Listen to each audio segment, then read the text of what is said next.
Being a good cop doesn't always look cool. Welcome to MsMojo, and today, we're counting down our picks for the top 10 Amy Santiago moments from Brooklyn Nine-Nine. Maybe find someone who gives a hoot. Try an owl cage. Oh, honey, I love you, but not your best. Before we begin, we publish new content every day, so be sure to subscribe to our channel and ring the bell to get notified about our latest videos. For this list, we're looking at Brooklyn Nine-Nine scenes that best capture Amy's character, whether they're triumphant or embarrassing. We're basing our choices on a mix of surprising lines, over-the-top reactions, and little details that show just how quirky Santiago can be. A minor spoiler alert is now in effect. Sorry? You bumbling son of a bitch! You just ruined my life! I hope you get hit by a truck and a dog takes a dump on your face! Number 10. Diaper Up. Amy Santiago's obsession with academics is excessive to say the least, which is why Terry turns to her for help with his lieutenant's exam. But you shouldn't feel bad. Only like 10% of people pass on the first try. I know, and I'm all exhausted because of the night shift. But rather than suffering from poor studying, Terry admits that his major issue is long bathroom breaks. Amy seems to understand completely, and hilariously responds with an absurdly specific test motto. That's why they say it's test time, so diaper up. They say that. I've never said that. I've never worn a diaper during a test. Who would wear a diaper during a test? It's ridiculous. Santiago. Sorry. When she realizes that she's bragging about diapers, Santiago's embarrassment is difficult not to laugh at. With her track record for overachieving, though, the audience has no trouble believing that Amy would defecate in public for a good grade. It's the confidence behind Santiago's advice, however, that has us in stitches. You can do this. Sarge, it's test time. Diaper up. Number 9. You be crazy. Despite her talents for finding out other people's secrets, Amy isn't always so smooth at keeping them to herself. No, I think Charles might be right. Yesterday, I asked her to go for a drink, and she said, that sounds like a nightmare. Oh, Amy. Okay, just give me this, please. I feel so much better about myself if it was because she was pregnant. So when Boyle and Terry sloppily reveal that they're excited for Gina's pregnancy, Santiago nervously tries to pretend that she's oblivious. Amy's panic forces her to blurt out hysterical broken English to cover for herself. Well, it would appear you figured out my little secret. Oh, we don't know no secret. You be crazy. I always talk like this down at Kokomo. Okay, it's fine. You might as well know. I'm with child. Congratulations. Given how much she loves grammar, her inability to speak nicely reflects just how frantic Santiago feels. This also leads to Amy inserting a Beach Boys lyric into her manic rambling. Though it's not her proudest moment, the slip-up shows how spectacularly Santiago can fall apart under the right circumstances. Number 8. Acting out. Due to her over-the-top professional attitude, Amy can't stand to see a screwball like Jake Peralta receive praise from Captain Holt. No, there's nothing. All right, well, when there's nothing, there's nothing. You know what we can do? Whoa! Who did that?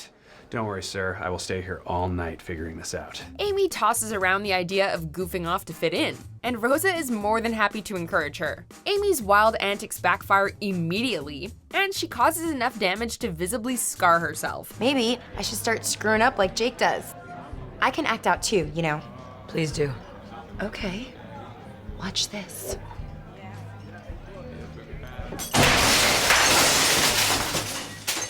Oops. Though clowning around could help her grow as a person, it's funnier and more fitting to see how she stumbles at the simplest bit of mischief. While Amy learns later that Holt actually likes her work, her attempt to break character is also a fun change of pace. Good work.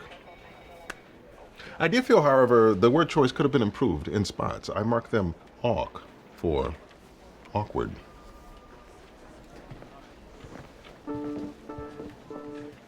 That was the best thing anyone's ever said to me. Number 7. Strong tabs. Office supplies are a sacred part of Amy Santiago's life, so even wedding dress shopping seems straightforward by comparison. Dude, I get that, but if you want a beautiful wedding dress, you deserve to find one. Look, there are no cops around, nobody's gonna see you. Why don't we just take our break now? Try one on, okay? Despite voicing her doubts about one gown, Amy decides she'll buy it without trying anything else on. Rosa questions her carefree attitude. Given how Santiago is usually so picky with her folders at work, Amy's insulted reaction is priceless, as she launches into a ridiculous outburst about her aggressive filing. It's fine. I'm just gonna get it. What? That's the first one you tried on. No one saw you look at 54 different accordion folders and not buy any of them due to weak tabs. I file hard. I need strong tabs. It's heartwarming to see Rosa encouraging Santiago to look after her needs too, especially since it shows that Amy's friends can tell when she's not herself. And it's definitely on brand for Santiago to get angrier over paperwork than her own marriage. Your break's not even a quarter done. I'll stay another 10 minutes. You'll stay until I dismiss you. Irene, music. Now spin. All units attempt at 10:30. Number 6, I will dump you so hard. Jake and Amy's relationship is competitive to say the least, and they don't shy away from using their romance to fool each other. But when Jake proposes to Santiago during the annual Halloween heist, she lets her guard down for 1 second. Amy Santiago, will you marry me? Surprise. Her excited look disappears hilariously fast, however, as she realizes the ring could just be one of her boyfriend's tricks. Oh my God, I'm shaking. I'm definitely gonna cry. Title of your sex tape. Wait, is this really happening? Is this part of the heist? If this is part of the heist, I will dump you so hard. No, please, Ames, like, it's really happening, okay? Though her threat to leave Jake is ridiculously extreme, Amy's concern shows how well she knows her partner. And given that Santiago's nerdy quirks inspire Jake to marry her, it's beautiful to see that he wholeheartedly embraces her too. Yeah, I decided to ask Amy to marry me all on my own on April 28th. There's a typo in this crossword puzzle. That said, Amy's rage also makes it clear that, love or not, she's always thinking ahead of her boyfriend. Amy Santiago, will you marry me? Jake Peralta, I will marry you. Number 5, reading Jake's mom's lips. Amy's talent for lip reading helps her win a Halloween heist, so it's only natural that she would also use this skill in her day-to-day life. He left a tiny crack in the blind so I could read the captain's lips. Sharon and your kids will distract Jake. They'll be here at 9:30 sharp. My waffle xylophone on the cheese man. What? My lip reading is not flawless. This becomes painfully obvious after a dinner with Jake's mother, where Karen Peralta admits that she actually likes Santiago. Despite her being in the car, Amy comically yells in response to what Karen says to Jake as if she was part of the conversation. I think you're really great too. She's very good at lip reading. I wouldn't say I'm very good. I mean, deaf people, they're the real talents. Santiago's prying is definitely goofy, but it's also a great illustration of her eager-to-please attitude. The fact that she has to close her eyes to stop reading exemplifies both her best and worst obsessive tendencies. With such an endearing display of her skill, however, Amy charms mother and son alike. Just can't stop. I'll let you guys talk. I'll just close my eyes. Number 4, Amy is all out of hoots. Raymond Holt's approval is so important to Amy that she'll usually go against her better judgment just to please him. Dogs are my whole life. Also work. Doing work and hanging with dogs. That's my lifestyle. Amy even tries to console Holt when he intrudes on her honeymoon. Oops. Sorry. Can't even float right. Just push me away. Everyone else does. But the captain insists that he's leaving the force. While she puts up with the bad attitude, Holt's mean comments about Jake push her too far. Santiago tears into the captain for his childish behavior, showing her that love really does have limits. How dare you call Jake selfish? He just wasted his entire honeymoon trying to take care of you while you wallowed in your misery like a little baby. That seems a little harsh. Who does it? I don't give a hoot. Oh, damn. In fact, it's her years of devotion to Holt that seem to break Amy, as she understands how easily they can be overlooked. This moment also shows audiences how hard Santiago can snap back when pushed. Not anymore. After the way you've acted and what you just said to Jake, I don't give a hoot what you think. And I really don't give a hoot if you decide to quit the NYPD, so do it. I'm all out of hoots. I'm hootless. Number 3, nervous Amy. Raymond!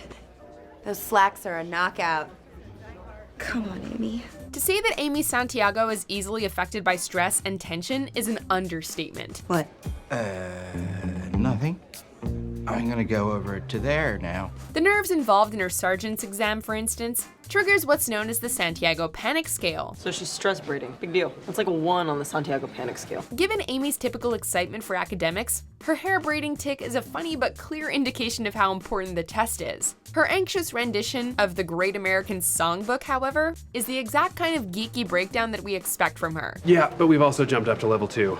creepily singing songs from the Great American Songbook.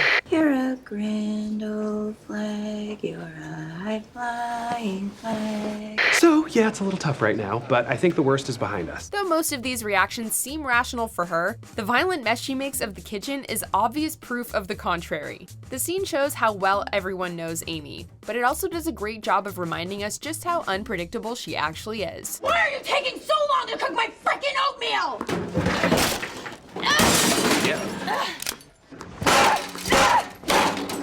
Number 2, Sixdrink Amy. Is this gonna be the weekend we finally meet Sixdrink Amy? Sixdrink Amy?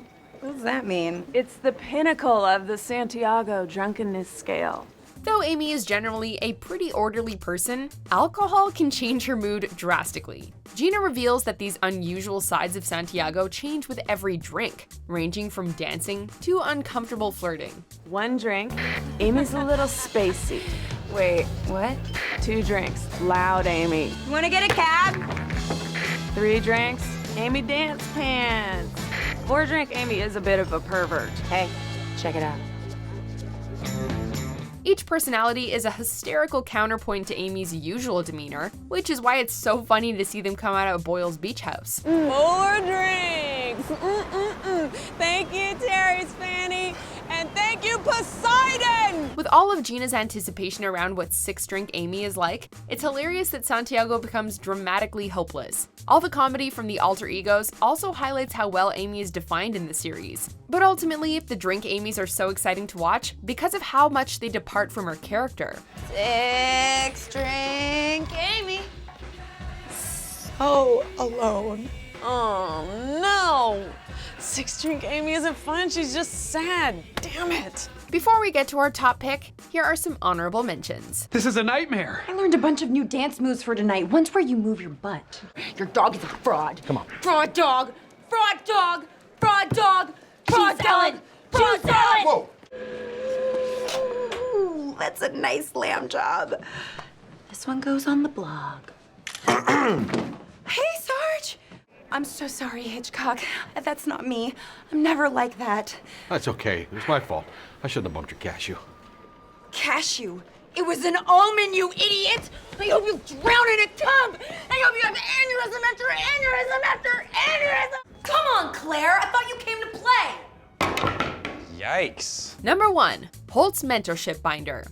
Captain Holt is a role model to Amy Santiago, but she doesn't admit this to him for a long time. Since there's a good chance that things are coming to an end, I just wanted to say thank you for everything that you've taught me. I know you may not see yourself as my mentor, but... Of course I do. I've been mentoring you all this time.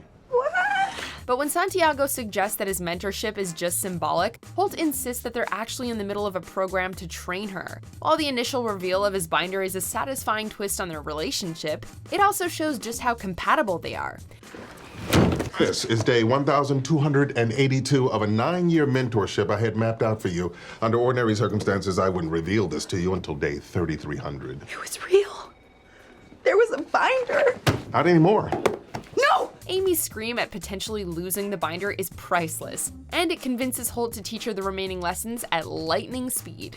It should take 70 seconds for you to fully gauge someone's character. Here's what to look for: grammar, posture, scent, attire, level of perspiration, type of shirt color. What's the best type of shirt color? English spread, obviously, but let's hold the questions until the end. It's a testament to Santiago's respect for Holt that she takes his advice on sleeping positions and desserts so seriously. And it's classic Amy that she's more sad than excited about finishing Holt's program. That's it! We're done. You've been mentored. Oh my God! We did it! I can't believe we did it! Oh no. We did it. It's over. Yes, I agree. Up, down, separation. Do you agree with our picks? Check out these other great clips from MsMojo, and be sure to subscribe and ring the bell to be notified about our latest videos.